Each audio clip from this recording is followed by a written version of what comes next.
ఏ ప్రతి మన అమ్మ వాళ్ళ ఇంటి నుంచి వచ్చేటప్పుడు బస్ స్టాండ్ లో ఒక అతను చెవి క్లీన్ చేస్తాను వ్యాక్స్ తీస్తాను అంటూ నా చుట్టూ తిరిగి ప్రాణం తీసాడే. సరే అన్నిసార్లు అడుగుతున్నాడు కదా, పోన్లే పాపం అని చెప్పి చెవి క్లీన్ చేయమన్నాను. ఏం చేశాడో ఏమోనే తెలీదే. నెక్స్ట్ డే నుంచి విపరీతమైన చెవి నొప్పి వస్తుంది, తట్టుకోలేకపోతున్నాను. ఒక్కసారి చూడు. వస్తే పిచ్చి ముఖందానా, ఎవరు పడితే వాళ్ళతో ఇయర్ వ్యాక్స్ క్లీన్ చేయించేసుకుంటావా? ఇప్పుడు అది ఇన్ఫెక్ట్ అయి నీ చెవి మొత్తం పోతుంది, ఇంకేం వినపడదు నీకు. అవునా? ఇప్పుడు దీనికి సొల్యూషన్ ఏంటే మరి? సరే సరే, కంగారు పడకులే, మెడిసిన్ ఇస్తాను, తగ్గుతుంది. కానీ ఇటువంటి తప్పు ఎప్పుడూ చేయకు. నీలానే చాలా మంది తెలియక ఇటువంటి తప్పు లేదా పొరపాట్లు చేస్తారు. బయట వాళ్ళందరూ కూడా స్టెరిలైజ్డ్ ఇన్స్ట్రుమెంట్స్ అనేవి వాడరు, దానివల్ల ఇన్ఫెక్షన్స్ అనేవి వస్తాయి. అలానే మన కర్ణబేర్ అనేది జస్ట్ 0.1 mm మాత్రమే దాని యొక్క థిక్నెస్. అంటే అర్థం చేసుకో అది ఎంత పలుచగా ఉంటుందో.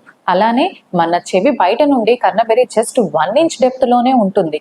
సో క్లీన్ చేసేటప్పుడు పొరపాటున ఇన్స్ట్రుమెంట్ అనేది కర్ణబేరి వరకు వెళ్ళి అక్కడ దెబ్బ తగలడం, హియరింగ్ ప్రాబ్లమ్స్ రావడం, ఇటువంటి చాలా కాంప్లికేషన్స్ అవుతాయి.